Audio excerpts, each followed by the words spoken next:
everyone. Welcome to Module 15, our final module of Humanities 102. We are entering the post era.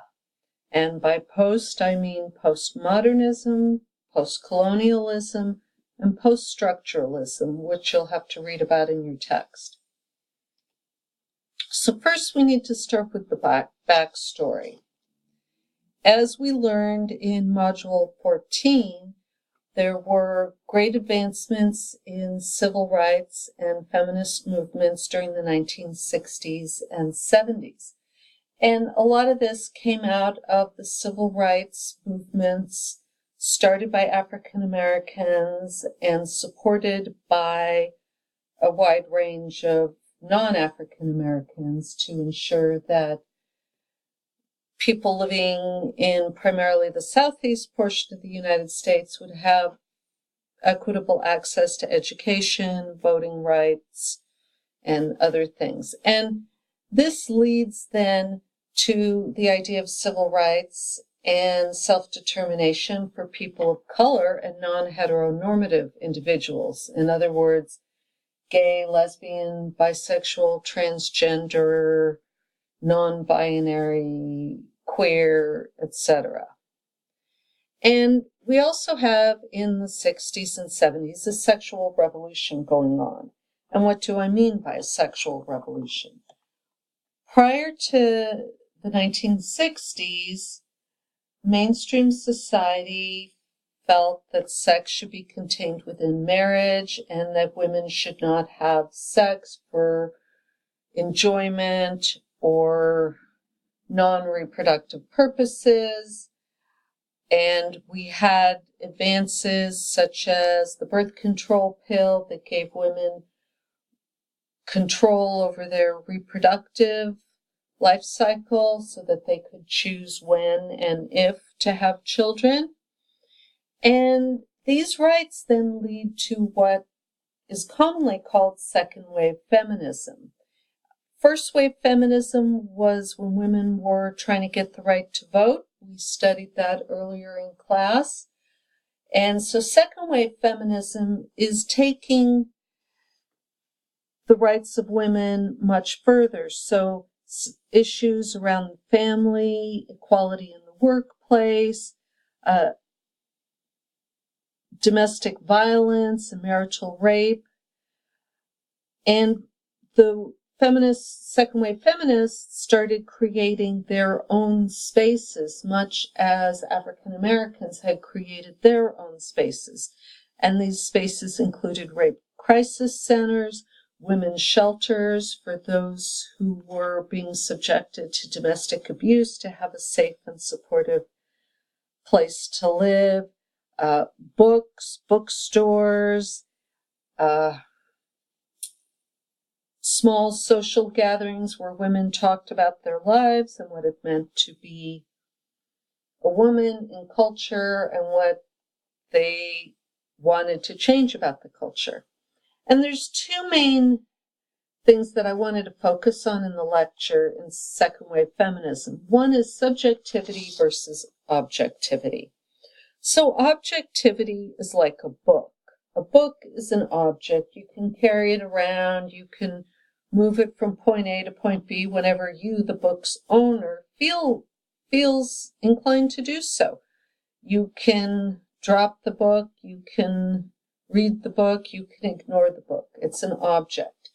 And for much of Western culture, at least, women were treated more along the lines of objects. They belonged legally to either their father, their husband, or in lieu of either of those, a close male relative. And they were told what to do and what not to do. So during the second wave feminist movement, we had women discussing for themselves what it meant to be a woman, whether they wanted to move from the living room to the kitchen or from the kitchen to the front porch. Women were controlling their own destiny. Therefore, they became subjects of their own lives. And then in 1972, we had Title IX. And Title IX is a huge issue because it guarantees that no educational environment that accepts federal funds can discriminate based on race, or not race, excuse me, based on sex, gender, and that everybody should be equal to should have the rights to participate in every program offering at every educational institution. So let me read this to you for a moment. No person in the United States shall, on the basis of sex, be excluded from participation in, be denied the benefits of, or be subjected to discrimination under any education program or activity receiving federal financial assistance. So these changes that were happening opened up a whole new range of opportunities for women, and in conjunction with all the civil rights movements going on for people of color. And this leads into our own post-era. We are in the reign of pluralism and diversity. And by indicating that we're in the reign of this era, just as in the 1960s and 70s, not every person participated in the changing culture that was going on. Not all parts of the country participated equally. Changes were definitely much more dramatic here in California than perhaps in some small towns scattered about the United States. But here we are today. So what I mean by the reign of pluralism and diversity is we have multiple voices speaking, and those voices have different ideas. We have also been in this era, this postmodern era, of trying to recover voices from the past who did not have a seat at the table then, but have a seat at the table now. And what I mean by having a seat at the table, for example, when slavery was going on and we read some of the slave narratives, there weren't a lot of active or former slaves who got to go to Washington, D.C. and discuss these issues, who had access to write books. It was very small in number. But that didn't mean that slaves, both former and current slaves during the slavery era in the United States, weren't writing things down. And as those things that were written down in the past are discovered, whether they're by slaves or former slaves, by women, by other people of color in this country, by Native Americans, those documents are being re-reviewed now in the present and being used to reevaluate the history that was written about the past. And now the past is being destabilized because, from a historical perspective, history was written by those in power to hold on to their power, justify their power, and make sure that nothing would challenge their power. Now we're in this era where we're recovering the voices of people who had no power, and we're adding their perspective to what happened in the past, and that is changing how we look at the past. You can find these in diaries, you can find these in works of poetry or fiction that were never really published during the author's lifetime.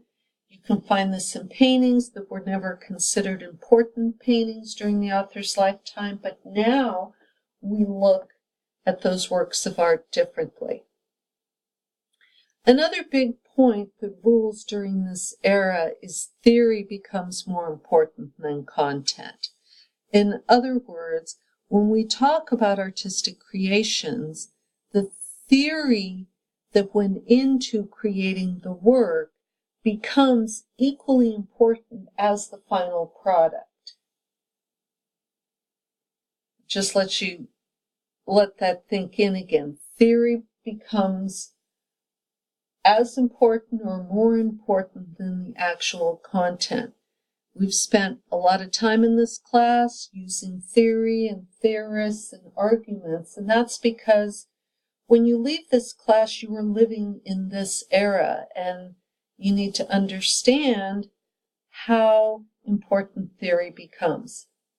And then there's two theories. They're a little different, but I think they're very important here. So network theory is the theory that the relationships between things are as important or even more important than the things themselves. So, for example, the relationship between one artist's work and another artist's work become very important, sometimes even more important than the individual work, depending on, of course, on the theory that you're using and what points you are trying to prove. And then systems theory is an ecological concept, which means that everything participates in a holistic system, and you can't pull any one piece out and look at it individually. And how that applies in arts and culture is you can't really look at a painting or a work of music in isolation. You look at it within the socio-cultural background in which it's taking place. Postmodern developments are global. We have a general distrust of grand theories and ideologies. We have the death of a universal truth, this idea that artists or philosophers could capture the one truth about everything in the world, or even any one part of it, has fallen aside. We have this idea of destabilization, or destabilizing assumptions and ideas, which is challenging what something means. And what do I mean by that? Meaning shifts according to the place and time and the point of view of its audience. There is no one center of thought. There are multiple centers of thought. They exist simultaneously and independently of one another. Sometimes they might connect and sometimes they may not. And then we're still in a conversation with the ideas we learned in Module 11 about modernism. Modernism doesn't disappear as we get into the postmodern era. It continues to flow along with us. So we have postmodern, postcolonial, poststructural, and modernist ideas happening at the same time, depending, of course, on which small little section of arts and culture you're looking at. Some sections may be more heavily focused on modernism, others on postmodernism. And then we have post-colonialism. And I'm going to stop right here so that we can switch to our second half of this video, since my free video recorder will only allow me to go 15 minutes at a time.